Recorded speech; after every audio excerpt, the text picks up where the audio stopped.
મા બાપ ઓછું ભણેલા હોય એટલે એવું થાય કે છોકરાઓને ભણાવી તો બિચારા પરસેવાને કમાણીથી મહેનત મજૂરીના પૈસાથી છોકરાઓને ભણાવતા હોય, છોકરા ભણતા હોય મા બાપને વિશ્વાસ હોય કે જે કરે એ બરાબર કરતા હોય એમ.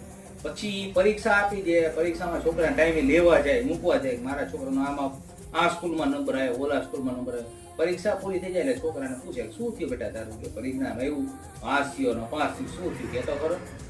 પપ્પા પટેલ સાહેબ ડોક્ટર છે, એમનો છોકરો નપાસ થયો કે બરોબર કે મારો બેટા બારા કીધી.